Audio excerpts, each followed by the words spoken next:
오늘 우리에게 주신 하나님의 말씀은 욥기 34장 1절부터 20절까지의 말씀입니다.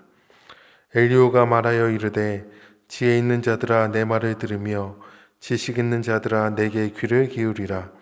입이 음식물의 맛을 분별함같이 귀가 말을 분별하나니 우리가 정의를 가려내고 무엇이 선한가 우리끼리 알아보자.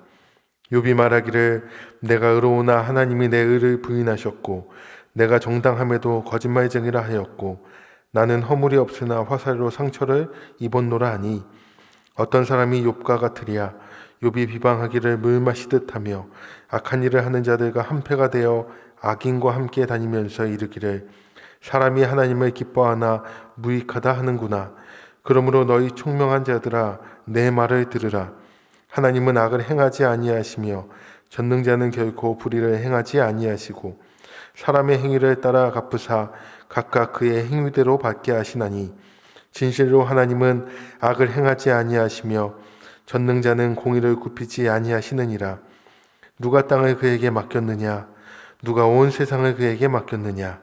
그가 만일 뜻을 정하시고 그의 영과 목숨을 거두실진데 모든 육체가 다 함께 죽으며 사람은 흙으로 돌아가리라. 만일 내가 총명이 있거든 이것을 들으며 내 말소리에 귀를 기울이라. 정의를 미워하시는 이시라면 어찌 그대를 다스리시겠느냐? 의롭고 전능하신 이를 그대가 정죄하겠느냐?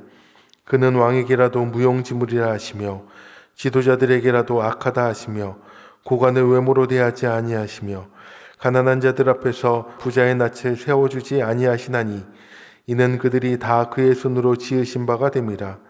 그들은 한밤중에 순식간에 죽나니 백성은 떨며 사라지고 세력 있는 자도 사람의 손을 빌리지 않고 제거함을 당하느니라. 아멘. 오늘 하나님 앞에 나오신 우리 성도님들 가운데 하나님 주시는 은혜와 평강이 함께 하시기를 바랍니다. 오늘 우리가 함께 나눈 말씀은 엘리후의 두 번째 답변이라 할 수 있겠습니다. 오늘 본문에서 엘리후는 이 욥의 답변에 대해서 검증해 보겠다 하고 나서고 있습니다. 그의 말들은 하나하나 논리적으로 진행되는 것 같고 하나님에 대해서 바르게 설명하고 있는 것 같습니다. 욥의 말을 인용하면서 왜 너의 말이 틀렸는지를 조목조목 하나님의 이름을 들어가며 설명하고 있기 때문입니다. 그런데 우리는 여기서 주의해야 될 것이 있습니다. 그것은 바로 이 행간을 잘 읽어보면 엘리후는 욥을 낮추고 하나님을 높이는데 이것이 욥을 낮추고 자기를 높이는 모습으로 보여지기 때문입니다. 그가 높이는 대상이 하나님인 것 같지만 실제는 엘리후 자기 자신이었던 것입니다.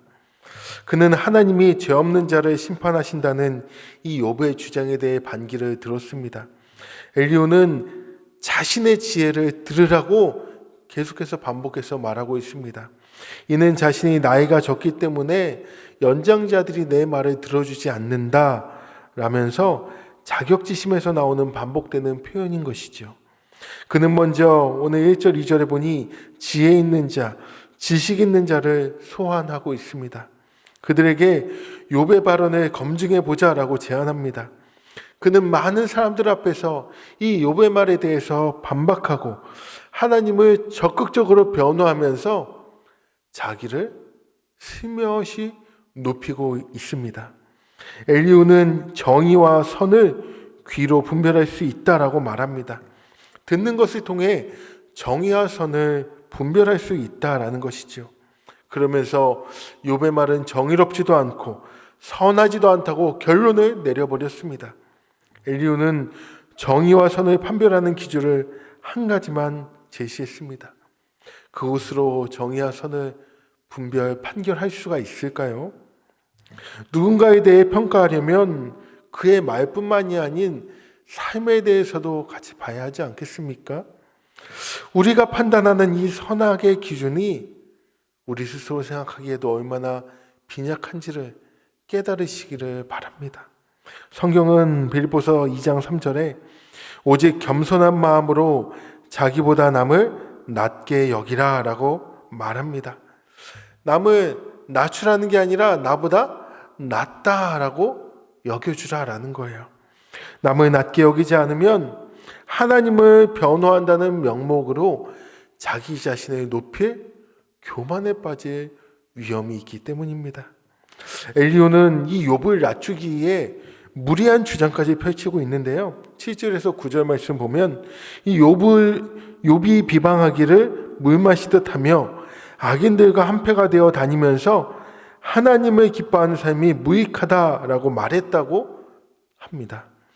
하나님도 인정하셨던 당대 최고의 의인인 이 욥을 엘리후는 철저히 모욕하고 낮추고 있습니다. 그는 하나님을 변호하고자 했지만 욥에 대한 하나님의 평가와는 정반대되는 말을 함으로써 그는 욥과 하나님의 반대편에 서 있게 된 것이죠.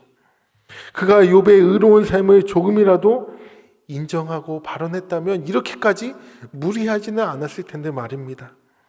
엘리후는 하나님이 결코 정의를 굽게 하시는 분이 아니다라고 주장합니다. 그는 하나님의 절대적으로 옳으심을 강조하기 위해 하나님이 세상을 지으셨고 우리 몸과 영혼의 주인심을 말합니다. 예, 맞습니다. 그런데 그가 이렇게 하나님의 완전함을 변호하면 변호할수록 그의 주장은 모순에 빠지게 됩니다. 왜냐하면 하나님은 욥을 인정하셨기 때문입니다. 상대가 틀렸음을 설득시키기 위해 이 하나님의 이름을 끌어와서 언급할 정도로 우리는 부족하고 죄악된 존재입니다. 우리도 종종 이런 실수와 교만을 범하지 않습니까? 내 주장을 맞다라고 하기 위해 하나님을 끌어대어 내 편에 만들고 우리는 이것을 인정하고 겸손히 나아가야 될 것입니다. 16절에 내 말소리에 귀를 기울이라. 엘리후가 말하듯 우리도 이렇게 말하고 있지 않습니까? 내 말 좀 들어라. 내 말 좀 들어라. 우리는 상대방의 말은 충분히 듣지 않고 내 의견과 다른 목소리는 용납하지 않고 그저 내 말만 들으라고, 내 말이 맞다고, 하나님이 이러신 분이라고 하면서 하나님을 끌어들이면서 내 말에 주장을 하고 있지는 않습니까? 이러한 모습은 하나님이 명하신 이웃 사랑을 반하는 행위입니다. 고린도전서 13장에 보면 사랑은 자랑하지 않고 교만하지 않다라고 했습니다.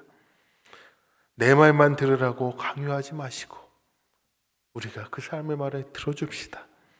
사려 깊게 들어주고 그 사람의 삶을 돌아봐주며 하나님이 무엇이라 말씀하실지 함께 기도하자고 격려합시다. 욥이 편협한 생각에 갇혀서 하나님의 이 광대하신 통치를 제대로 인식하지 못한 것은 사실입니다. 그렇지만 하나님의 정의로우심과 공정하심을 강조하며 고난 가운데 빠져있는 이 친구를 향하여 더 괴롭게 만들고 그를 통하여 자신을 높였던 이 교만한 엘리후의 모습, 그도 하나님 앞에 그 죄값을 피할 수 없을 것입니다.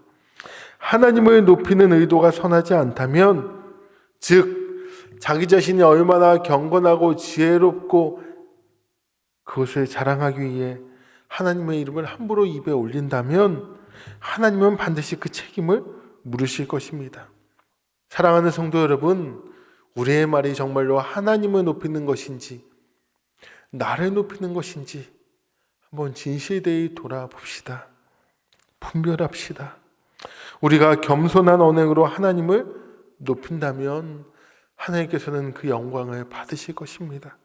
그리고 그 말에 격려받은 우리의 이웃들, 우리의 성도들, 우리의 형제 자매들은 그 말을 통하여 참된 위로 격려 받을 것입니다. 오늘 이 시간 함께 기도할 때에 우리의 잘못된 교만의 모습이 있다면 고쳐주시고 회개할 때 용서해 주시고 하나님만을 높이는 겸손한 우리가 되게 해달라고 이 시간 함께 기도하며 나아가겠습니다. 우리 시간 주의 한번 부르시며 오늘 말씀 붙잡고 우리의 교만한 모습 내려놓고 오직 겸손한 모습으로 하나님과 이웃 사랑을 신체해 갈 수 있게 해달라고 우리 주의 한번 부르시며 기도하겠습니다. 주여 하나님 아버지, 이 아침 주 앞에 나아갑니다.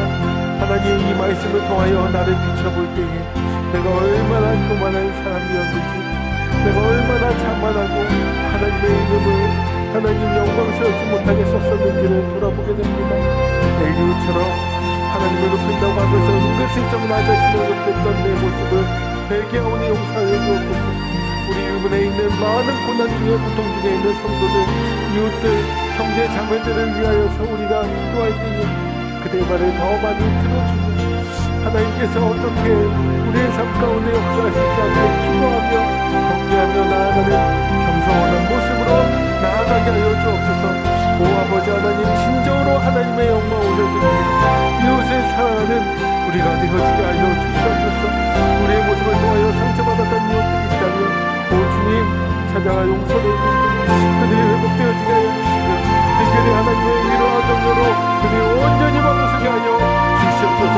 특별히 우리 가족들 가운데 나의 한마디 말로서 그들의 마음을 아프게 했었다면 오 주여, 마음을 만져주시고 회복시켜주시고 겸손히 엎드려 나아가 그들을 세워줌으로, 높여줌으로, 들어줌으로, 안아줌으로, 격려해줌으로 하나님, 그들 가운데 회복이 일어나게 하여 주시옵소서. 이제는 우리 주 예수 그리스도의 은혜와 하나님의 사랑하심과 성령님의 교통하심이 하나님의 영광을 위하여 나를 낮추고 남을 높이기로 온전히 주의 말씀을 내 마음에 새기며 격려하며 사랑하며 들어주며 안아주며 우리 이웃의 회복을 위해 애쓰기로 결단한 우리 성도님들 머리 위에 이제부터 영원토록 함께 하시기를 간절히 축원하옵나이다. 아멘.